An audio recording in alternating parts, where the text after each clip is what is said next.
नमस्कार, मेरा नाम ज्ञानेश्वर है और आपने देखना शुरू किया है लाइव सिटीज। देखिए, मेरे साथ जुड़ रहे हैं पटना हाई कोर्ट के एडवोकेट देव प्रकाश सिंह साहब। देव प्रकाश जी, नमस्कार, प्रणाम के साथ। देखिए, ईडी ईडी ईडी आजकल पूरे देश में सिर्फ ईडी की चर्चा होती है, एनफोर्समेंट डायरेक्टरेट की, और निशाने पर होते हैं विपक्ष के नेता। देखिए, कहां कहां छापा, कब कब छापा।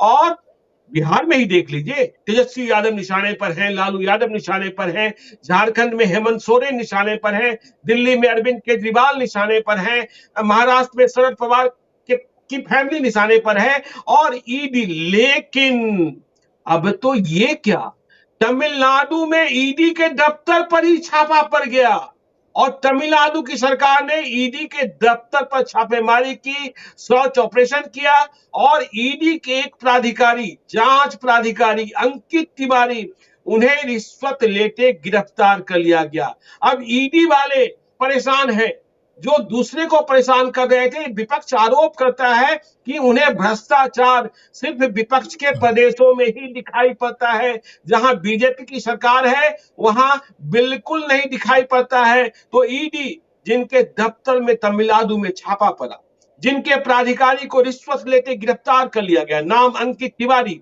तो अब ईडी सुप्रीम कोर्ट पहुंची है कि भाई मेरे प्राधिकारी को गिरफ्तार कर लिया, केस को सीबीआई के हवाले कर दो, तमिलनाडु पुलिस को जांच नहीं करने दो, एफआईआर की कॉपी दिला दो। देखिए, वो ईडी जो स्वयं एफआईआर की कॉपी नहीं देती है, जिसे ईडी की भाषा में ईसीआईआर कहते हैं, आज सुप्रीम कोर्ट में बहुत चिल्ला चिल्ली हुई है। तुषार मेहता ईडी की ओर से और कपिल सिब्बल तमिलनाडु की ओर से क्या क्या नहीं कहा गया। असम के मुख्यमंत्री के खिलाफ भ्रष्टाचार का आरोप है, मुकदमा है, क्यों नहीं जांच करते हैं। उत्तर प्रदेश में क्यों नहीं करते हैं, सिर्फ विपक्ष को ही निशाने पर क्यों रखते हैं। और सुप्रीम कोर्ट ने कोई राहत नहीं दी ईडी को। तो आज क्या सब ये सब चल रहा है देव प्रकाश सिंह साहब, ईडी पर छापा। यह बड़ी बात, जो दूसरे पर छापामारी कर रही थी वह स्वयं अब छापेमारी का शिकार हो रही है, उनके प्राधिकारी रिश्वत लेते पकड़े जा रहे हैं। ये क्या सब प्रकरण है, आज क्या क्या हुआ सुप्रीम कोर्ट में। नमस्कार जी पहले नमस्ते एक वाक्य आपको बता जी। पहले एक वाक्य, जब हम लोग पीजी में फिजिक्स में पढ़ रहे थे तो एक हम्म, लड़के का सीबीआई इंस्पेक्टर में हो गया था। तो हम लोग को ऐसे जी। ग्रुप में पूछने आया शाम में कि हम हम्म, सीबीआई इंस्पेक्टर में हुए, पता नहीं क्लास 1 पोस्ट है कि क्लास 2 पोस्ट है, कैसा पोस्ट है। उसमें से एक लड़का ने साफ हम लोग के साथी से ही कहा है, उनका यूपीएससी में हो गया था बाय दैट टाइम। उन्होंने कहा जी। कि बोला any post attached with the word inspector is a very hmm, powerful post. Hmm, बोला कि इंस्पेक्टर जब नाम लग गया तो तुमसे बड़ा दुनिया में कोई आदमी ही नहीं है। और जी मैं आपको बता बिल्कुल। दूं, इंस्पेक्टर जो भी हैं, जहां भी जिस विभाग में इंस्पेक्टर हैं, अब भले नाम कहीं बदल जी। दीजिए, सोशल सिक्योरिटी ऑफिसर कर दीजिए, फैसिलिटेटर कर दीजिए, लेकिन वो करते हम्म, हैं गलत काम, करते हैं हम्म, गलत काम और खूब गलत करते कमाते हैं पैसे। चाहे वो हैं। जी कस्टम के हों, एक्साइज के हों, एक तरफ से चेक कराइए ना जरा सा। जो कस्टम के जी। इंस्पेक्टर हैं, अप्रेजर हैं, एक तरफ से चेक कराइए सीरीज में। 10% लोग हम्म, ईमानदार मिलेंगे, 90% लोगों के पास 1000-2000 करोड़ की संपत्ति होगी। दूध के पहले जी। अपने आप को धोए रहिए, तब चेक करिए आप। गांधी का देश है हम्म, ये, नेहरू का देश है ये, नरेंद्र मोदी का देश है, जहाँ के लोग योगी सन्यासी यहाँ राज कर रहे हैं। तो अंदर में क्या क्या हो रहा जी। है। अगर ईडी के हम्म, के धोए हुए हैं कि उनके पास गड़बड़ी नहीं है। अच्छा। और अगर माइंस का हाँ, मामला है और उसमें चेकिंग हुई, तो माइंस तो स्टेट सब्जेक्ट है, तो तमिलनाडु कोर्ट अच्छा। का जो हाईकोर्ट जजमेंट है, अब तो इस मामले अच्छा, में कंस्टिट्यूशन कोर्ट सुलझ रही है। नहीं, इस प्रकरण को जो थोड़ा सा मद्रास, समझा दीजिए हमारे दर्शकों को। ये प्रकरण है क्या जिसमें ईडी को सुप्रीम कोर्ट पहुंचना पड़ा है कि मदद करो मदद करो मदद करो। उनके अधिकारी को कोई अंकित तिवारी है, उनको अरेस्ट कर लिया, क्योंकि वो माइंस जी। के किसी केस को की जांच में गए थे और 20 लाख रुपए रिश्वत लेते हुए पकड़े गए। तो माइंस हम्म, किसका सब्जेक्ट है, स्टेट का सब्जेक्ट है। तो उसके अधिकारी जी। घूस लेकर के किसी को छोड़ रहे थे, तो उसमें उसने पकड़ हम्म, लिया। तो कहते हैं हम तो चोर हम्म, हो ही नहीं सकते, चोर तो केवल आप हैं। अच्छा। यह बताइए, कहीं समझ अच्छा, में ईडी आती का है मतलब बात। चोर हो ही नहीं जब सकते। जी। मद्रास हाईकोर्ट ने कहा कि नहीं, इसका सब्जेक्ट है, हाँ। उसका जांच करेगा, सब छटपटाहट हो जी। गई कि भाई साहब द्वारा गड़बड़ी हो हाँ। गई। और देखिए, बराबर मारपीट भी हो जा रही है, बंगाल में मारपीट हो जी। गई। वहां तो सुप्रीम कोर्ट ने कहा हम सब कुछ देख रहे हैं। जब केस लेके गए तो उन्होंने फर्स्ट लाइन में कहा, before going into the details, मैं एक बार बता देता हूं, आप एक मैकेनिज्म डेवलप करिए। सीबीआई पूरे डीपीएस एक्ट का सब्जेक्ट है, मैं बनाए पूरे इंडिया का बना दिए उसको इंस्पेक्टर, ईडी को बनाए पूरे इंडिया का इंस्पेक्टर है, किसी को पकड़ ले सकता है। इस ढंग का मैकेनिज्म बनाइएगा। कहीं न कहीं कपिल सिब्बल साहब ने भी कहा और सुप्रीम कोर्ट ने भी ऑब्जर्व किया कि हम इसको किसी को बचाना नहीं चाह रहे हैं, किसी करप्ट आदमी को हम बचाना नहीं चाह रहे हैं। सुप्रीम कोर्ट क्यों नहीं, सुप्रीम कोर्ट क्यों पहुंची थी? नहीं, मैं समझना चाहता हूं सुप्रीम कोर्ट क्यों पहुंची ईडी, मदद करो, ये हमें बताइए। उन्होंने कहा कि उनको ईडी वाले केस में हमको जांच करने दिया जाए और उनको रिहा किया जाए, उनको वो वहां के विजिलेंस डिपार्टमेंट है तमिलनाडु के, उनको रोका जाए। तो उन्होंने कहा कि ठीक है, अभी फर्दर इन्वेस्टिगेशन नहीं करेगी वहां की विजिलेंस, लेकिन उनको बाकी कोई रियायत नहीं दिया गया। उन्होंने कहा कि बात को छोटी सी बात ही नहीं है, क्योंकि ये बातें बराबर हमें आ रही है हम लोग के नजर में, इसको पॉलिटिकल वेंडेटा की तरह चल रहा है और विंडिक्टिव नेचर में चलेगा। We are very much in know of the fact कि India is a federal structure, ये राज्यों का देश, संघ राज्य है ये, ठीक है, प्योर फेडरल स्टेट नहीं है, लेकिन यूनिटरी गवर्नमेंट भी नहीं है। जैसे अमेरिका और यूएसएसआर में थोड़ा फेडरलिज्म है, हमारे यहाँ क्या है कि प्योर फेडरल नहीं है। ऐसा भी नहीं है कि राज्य की सरकार का कोई वैल्यू नहीं है, ऐसा बिल्कुल नहीं है। आप जो राज्य सरकार विपक्षी सरकार है उसी के केवल यहाँ चोरी होती, चोर होना ये कपिल सिब्बल का है, ये कपिल सिब्बल का रहते उन्होंने सुप्रीम कोर्ट ने ऑब्जर्वेशन में डाल दिया ना, विंडिक्टिव हो रहे हैं। विंडिक्टिव कहीं न कहीं बायसनेस अपरेंट है, क्योंकि आपके पास गुजरात में कोई एक आदमी चोर नहीं है, आपके पास आसाम में कोई चोर नहीं है, उत्तर प्रदेश में कोई चोर नहीं है, मध्य प्रदेश में कोई चोर नहीं है, और केवल चोर ही मिलते हैं जब विपक्ष के दल है, और घूम फिर कर पहुंचते हैं सरकार की तरफ, वहां के चीफ मिनिस्टर को, वहां के मिनिस्टर को पकड़ के अंदर कर दें। तो कहीं न कहीं you are toppling the federal structure of the government. ये तो भारतीय संघराज्य गणराज्य पर कहीं न कहीं आघात है। ये सुप्रीम कोर्ट ने कहा आप एक मैकेनिज्म डेवलप करिए कि कैसे इन चीजों में हम कहीं किसी को करप्शन में बचाना, चाहे वो ईडी के ऑफिसर हो या राज्य के कोई ऑफिसर हो या कोई नेता हो। सुप्रीम कोर्ट ने कहा हमें बचाने का किसी को कोई इरादा नहीं है। जो चोरी करते हैं, राज खजाना लूटते हैं, उनको पकड़ना ही पकड़ना है, नहीं छोड़ना है। लेकिन एक मैकेनिज्म जो आपस में टकरा रही है, सरकार के ही हाथ, राज्य सरकार भी सरकार है और आप भी सरकार हैं, तो सरकार के ही एक अंग है, और आपने एक ऐसा व्यवस्था बना दिया, एक विभाग बना दिया, तो सब चीफ मिनिस्टर का इंस्पेक्टर हो गया। जितने चीफ सबके इंस्पेक्टर ग्रुप में काम कर रहा है वो, और सबको पकड़ के किसी का अप्रूवर बना देगा और कहेगा फलना आदमी में इन्वॉल्व है, बस पकड़ के ले गए अंदर डाउट पर, उसका बेल नहीं होने दीजिएगा। ये कहीं कहीं विंडिक्टिव नेचर का चल रहा है। सुप्रीम कोर्ट ने कहा कि हमें बात समझ में आ रही है, हम समझने आप मैकेनिज्म डेवलप करिए। आप जब काम कर रहे हैं तो लगे कि आप काम सफाई से कर रहे हैं, स्पष्टता से कर रहे हैं और फेयरनेस से कर रहे हैं, और नहीं डेवलप करिएगा तो हम डेवलप कर देंगे मैकेनिज्म। तो अच्छा, सुप्रीम कोर्ट ने ये भी कहा अगर आप डेवलप नहीं करेंगे तो we are here, we will not see with bound up hands, हम बैठे नहीं रहेंगे। हम सब सिस्टम देख रहे हैं क्या चल रहा है इंडिया में। आप डेवलप उस पर तुषार मेहता ने एग्रीमेंट आप सही बोले, गाइडलाइंस बना के लाइए, हम अगला डेट दे देते हैं। सरकार से गाइडलाइंस बनवाइए कि भाई कैसे काम हो। अगर ये प्रॉपर्टी की माइंस उसकी है और आपका अफसर घूस लेगा तो छोड़ दिया जाएगा, और आपका जब आपका अफसर चोरी करते हुए और आपके फेयरनेस में कहीं न कहीं बाहर में अगर दिखाई पड़ रहा है एलोनेस, तो कहेगी ना भाई कि निष्पक्ष जांच होनी चाहिए। जब भी कोई करप्शन हो, जांच निष्पक्ष हो, इसमें कहाँ कोई दो राय है। कोई आदमी जो भी हो, हम जो सरकार अभी भी है, सरकार के जो एपेक्स ऑफिसर हैं, ईमानदारी पर उन पर कहीं कोई क्वेश्चन मार्क नहीं है। वो लोग सब जोगी सन्यासी लोग हैं, सब सही बात है।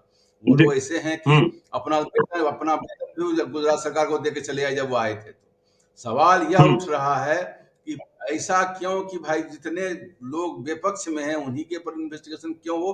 कपिल सिब्बल साहब ने कहा, उस पर उन्होंने कहा कि देखिए देश का फेडरल स्ट्रक्चर है, हम इससे बड़ी समस्या को देख रहे हैं। सुप्रीम कोर्ट ने कहा और ढंग से टकराहट बढ़ेगी तो फिजिकल टेंडेंसी डेवलप कर जाएगी देश में, और लगेगा कहीं कहीं भारत का जो आप देखिए सब मिलके बना, अंग सब मिलके बना है पूरा गणराज्य।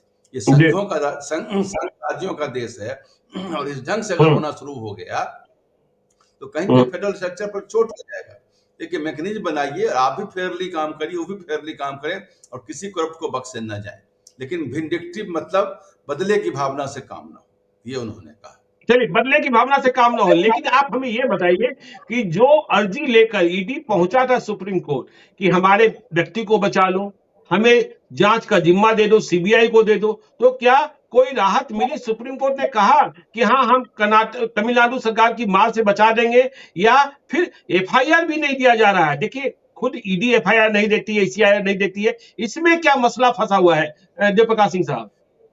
उनका तो एफआईआर सीआरपीसी उनको देना पड़ेगा। ईडी के पास चूंकि वो जी। खानविलकर साहब का जजमेंट आ गया है, जजमेंट कहीं न कहीं अनकॉन्स्टिट्यूशनल हमें भी देखने में लगता है, क्योंकि जो आर्टिकल जी। 22 है वो कहता है कि आपको ग्राउंड्स ऑफ अरेस्ट देना ही देना पड़ेगा, और संविधान के हाँ, ऊपर कोई चला गया तो किसी एक्ट में, अपने यहाँ एक आर्टिकल 13 है, वो कहता है कोई भी अगर सब ऐसा एक्ट है जिसमें कि ऐसी कोई धारा लगी हुई है जो कहीं न कहीं फंडामेंटल राइट को अटैक कर रही है, तो वो उसको हम जी। निष्क्रिय कर देंगे। ये आर्टिकल 13 में लिखा हुआ है। जब आर्टिकल 13 में लिखा हुआ है ये, और कोई भी नया लॉ बनेगा और संविधान को ही निगल जाएगा, तो ऐसा कैसे होगा?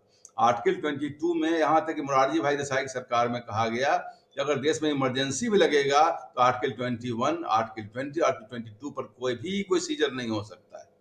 तो कोई देखिए, हाँ, चोरी है, राजनीति में क्या हो रहा है, कैसे लोग हैं, कल तक साइकिल नहीं रहता है, वहां जाते हैं तो क्या क्या हो जाता है उनके पास, और कौन जेट प्लेन हो जाता है, प्राइवेट फ्लाइट हो जाता है, क्या क्या होता है, सब पता है सब लोगों को क्या क्या हो रहा है, खुलेआम से दिखाई पड़ रहा है। ज्यादा जांच की जरूरत भी नहीं है। लेकिन मैं हमको ये एक चीज बता दीजिए कि जांच केवल हो तो एक ही का क्यों हो? वो उन्होंने बड़ा सुंदर ने कहा, seizures wife must be beyond suspicion. एक इंग्लैंड में केस हुआ था, और राजा की जो रानी थी वही फंस गई थी करप्शन में। तो उसमें जो सॉलिसिटर जनरल उनके हुआ करते थे, किस नाम से थे हम भूल रहे हैं, नाम उमादी है, किताबों में लिखा हुआ है चीज।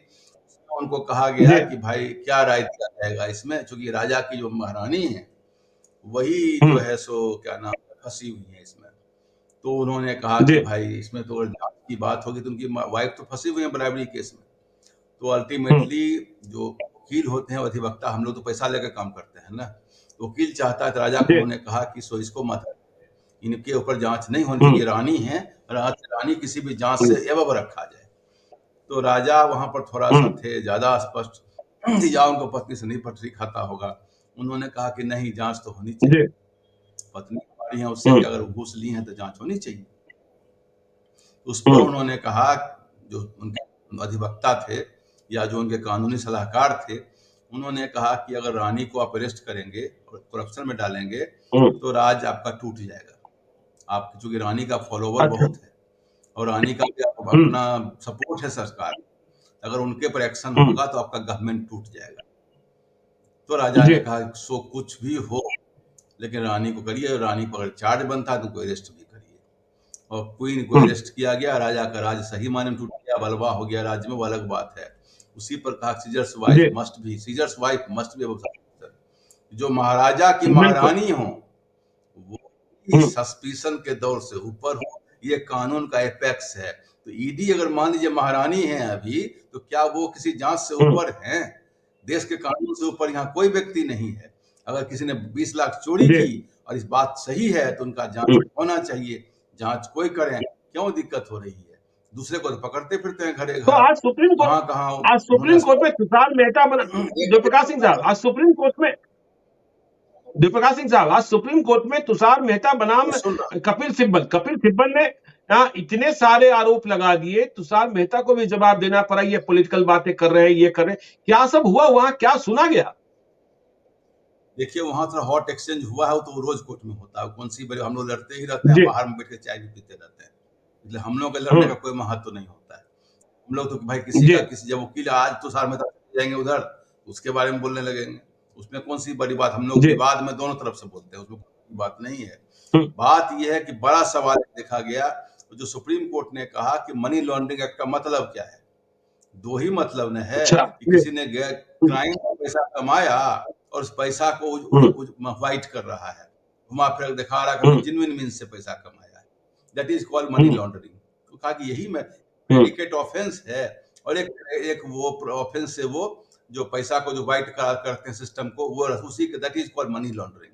तो क्राइम है, और जी क्राइम के बाद जो आप उस प्रयास आपका है, हम उसको एक दिखाएं कि हम पाक साक व्यक्ति हैं, इसी प्रयासों को मनी लॉन्ड्रिंग इंटर करेगी। लेकिन आप तो अपना क्षेत्र बढ़ाते जा जी रहे हैं दिन ब दिन, आप कहीं न कहीं किसी को पकड़ रहे हैं।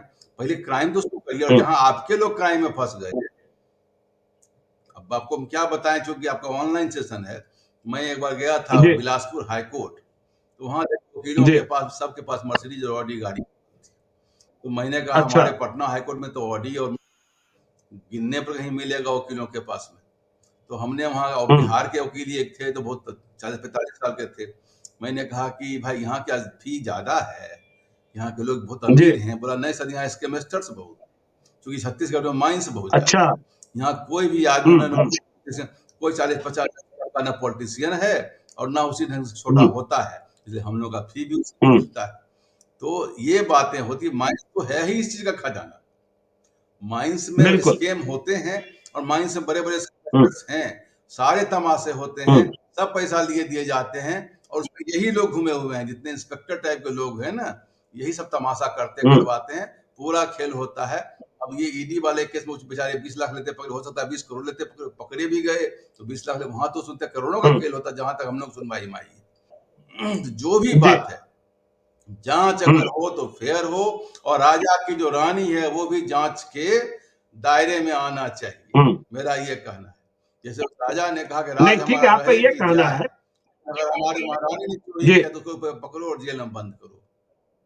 ये एक बहुत बड़ा नहीं कहानी लॉ तो का है। आप ये कहना लॉ चाहते तभी हैं कि पाक जो साफ है। जी मैं जी आप ये कहना जी चाह रहे हैं कि जो बताएं। तमिलनाडु में हुआ जो माइनिंग जयप्रकाश सिंह साहब आप ये कहना चाह रहे हैं कि तमिलनाडु में जो मसला था माइंस का माइनिंग का वहां ईडी को घुसने का अधिकार ही नहीं था और ईडी ने क्षेत्राधिकार का उल्लंघन करते हुए वहां प्रवेश किया और फिर बार्गेन कर रिश्वत ले रहे थे जिसके कारण पकड़े गए और इतना सारा विवाद हुआ तो इसका मतलब इन्फोर्समेंट डायरेक्टरेट भी अपनी सीमाओं को पार कर रहा है देखिए, सबसे बड़ी बात क्या है कि अपने यहाँ लॉ भी जहां तहाँ आज दूसरे को इंटरसेक्ट करती है। माइंस बहुत सारे, देखिए जी माइंस जो भी हैं वो राष्ट्र के हो, बहुत सारे माइंस जैसे आपके झारखंड में जो माइंस हैं, सेंट्रल गवर्नमेंट को ही जाता है, क्योंकि माइंस जो हैं या जो भी आर्कियोलॉजिकल चीज हैं, वो धरती के जो भी चीज है, कई बार उसका मालिक भारत सरकार ही मानी जाती है, वो बातें अलग है। जी बात ये है कि आपके यहाँ बालू की खोदाई हो या कहीं पर वो माइंस की खोदाई हो, माइंस खुदाई में कोई अगर लेते हुए पकड़े गए तो जांच तमिलनाडु का विजिलेंस करे कि सीबीआई करे कि ईडी करे, जांच अगर चोरी की जी है तो उनकी जांच होनी चाहिए और निष्पक्ष जांच होनी चाहिए, इसमें कहीं कोई दो मत नहीं है। इसके लिए सुप्रीम कोर्ट कहीं जी किसी के बचाने नहीं जा रही है। सुप्रीम कोर्ट ने कहा कि फेडरल स्ट्रक्चर आपस में लड़ रहे हैं, आप लोग बैठ करके, आपका इंस्पेक्टर उसका इंस्पेक्टर दोनों लड़ रहा है, इसको तरीके से तो करिए, फेयरनेस से करिए, विंडिक्टिव होके क्यों करते हैं? और आपका अगर दामन साफ नहीं है तो आप जांच नहीं कर पाइएगा किसी का। अगर आपके जी दामन पर दाग है तो आपको भर्ती, इस बात को, ये बात अलग है कि तमिलनाडु सरकार है तो दूसरे राज्य सरकार को दे दिया जाए, दूसरे राज्य सरकार को जांच में दे दिया जाए, कोई किसी हाईकोर्ट के जज के अंदर डाल दिया जाए उस चीज को। सुप्रीम कोर्ट हाईकोर्ट ने कहा सुपरवाइज आप कर दीजिए, जैसे हुआ था चारा घोटाला में, पटना हाईकोर्ट ने जांच को, उसके अंदर था ना, डाल दिया उस चीज को। जब झगड़ा हो रहा है कि तुम चोर और क्वेश्चन मार्क लग गया तो डाल दीजिए हाईकोर्ट के अंदर उस चीज को और निष्पक्ष रूप से जांच करा दीजिए। अगर आरोप मान लीजिए लग गया, कहीं कोई पार्टी अगर होता है तो हम लोग भी कभी इंटरव्यू करते हैं और हम लोग के परिवार को बच्चा आ जाता है तो हम अपने हटा लेते हैं वहां से कि साहब हमारे घर से कहीं रिलेटिव हैं, जुड़े हुए हैं, और जजे में रिक्विजल सिस्टम है कि कहीं न कहीं किसी के अगर आप वकील रहे हुए हैं या जुड़े हुए हैं तो आप रिक्यूज करिए, वहां मत करिए।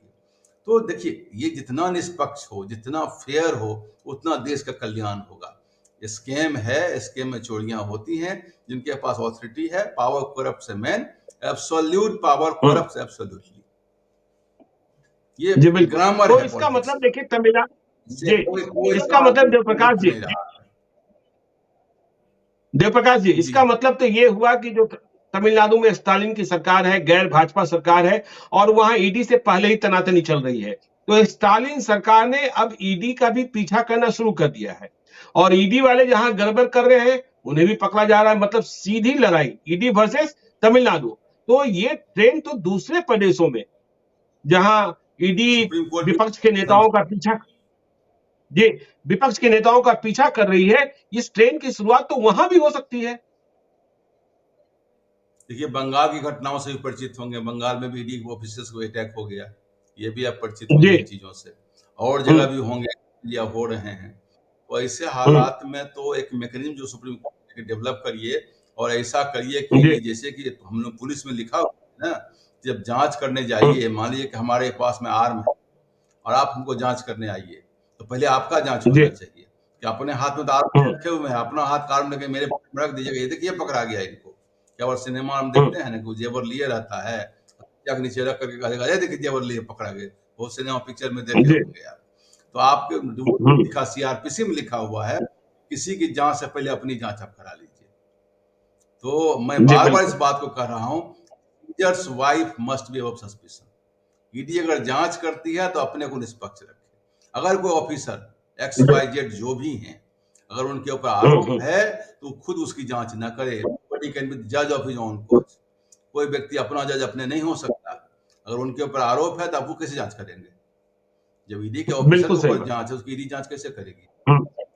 ठीक है, तमिलनाडु सरकार अगर विंडिक्टिव है, किसी दे दीजिए हाईकोर्ट को, लेकिन कोई दूसरे सरकार को दीजिएगा तो फिर दिक्कत में पड़ जाएगी। अब हाईकोर्ट को दीजिए, जिस हाईकोर्ट को देना हो तो दे दीजिए। आपको तमिलनाडु हाईकोर्ट पर मद्रास अगर क्वेश्चन मार्क बना हुआ है, अब दूसरे हाईकोर्ट को दे दीजिए। उसमें हम लोग कहाँ क्वेश्चन मार्क कर रहे हैं? लेकिन निष्पक्ष रखिए उस चीज को, तभी कहते हैं फेयरनेस एंड ट्रांसपेरेंसी। फेयरनेस पर क्वेश्चन नहीं होना चाहिए। इसलिए सुप्रीम कोर्ट ने कहा हम ऑब्जर्वेशन जो हम दे रहे हैं कि आप एक मैकेनिज्म डेवलप करो। कभी बंगाल में हमारा पीटी होती है, कभी वहां हमारा पीटी हो रही है, तो फेडरल स्ट्रक्चर टकरा रहा है कहीं ना कहीं आपकी शक्ति से। आपकी शक्ति ऐसी हो गई है, आपके ऊपर आरोप लगेगा, कहते हैं मैं खुद जांच करूंगा। कैसे आप जांच करेंगे अपनी जांच? आरोप आप पर है तो आप कैसे जांच करिएगा? जांच कोई निष्पक्ष व्यक्ति करेगा। कोई मैकेनिज्म डेवलप करिए, इस उसी पर ज्यादा तो इसका मतलब एम्फेसिस दे रही थी सुप्रीम कोर्ट, और इसका मतलब जयप्रकाश जी, तो इसका मतलब जयप्रकाश जी आज सुप्रीम कोर्ट में इस आवाज की गूंज सुनाई पड़ी कि देखिए देश में ईडी सिर्फ विपक्ष के नेताओं को ही टारगेट कर रहा है। क्या देश में विपक्ष के नेता ही चोर हैं? यह सवाल पूछा गया और इस सवाल का जवाब मिला नहीं। यह बात तो है ना? कपिल सिब्बल साहब ने सवाल को उठाया था। कुछ एपरेंट बायसनेस तो सबको थोड़ा लग रहा है कि एपरेंट कुछ बायसनेस है। उन्होंने कहा इसको मैकेनिज्म डेवलप कर दीजिए ना, और उसमें तो जो भारत सरकार के उन्होंने अपनी सहमति जाहिर की, बोले ठीक है हम सेंट्रल गवर्नमेंट से बात करके मैकेनिज्म डेवलप, हमको लगता है रास्ता कुछ निकल जाना चाहिए। सरकार चलाना है ना, भारत गणराज्य चलाना है तो रास्ता तो निकालना ही पड़ेगा। क्योंकि वो सब जानता है, क्या हमारा आपका स्टाफ गलत काम नहीं कर सकता है?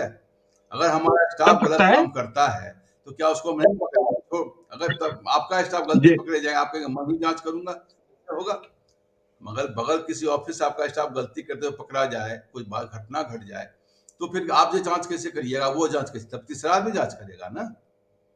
सही बात। ये नहीं कह रहे तमिलनाडु सरकार ने अच्छा काम किया, ईडी पर किया। तो चलिए, आज आपने सुना ही कि देखिए सुप्रीम कोर्ट में चिल्ला चिल्ली हुई और देवप्रकाश सिंह साहब ने विस्तार से बताया तमिलनाडु में ईडी वर्सेस तमिलनाडु सरकार की स्थिति पैदा हो गई है। ईडी के दफ्तर पर छापा मारा गया है, ईडी के एक प्राधिकारी को रिश्वत लेते गिरफ्तार कर लिया गया है और बचाव के लिए, सीबीआई जांच के लिए ईडी सुप्रीम कोर्ट पहुंचा था, लेकिन अभी कोई राहत नहीं मिली है। इस खबर में आगे क्या होगा यह भी आपको बताएंगे, क्योंकि ईडी के रडार पर बहुत सारे लोग हैं, बहुत सारे नेता हैं, विपक्ष के नेता हैं। जी, ईडी को इस बार सही हुआ, ईडी को भी कटघरे में खड़ा कर दिया गया। ये बात तो हो गई। चलिए, ईडी को भी कटघरे में खड़ा कर दिया गया।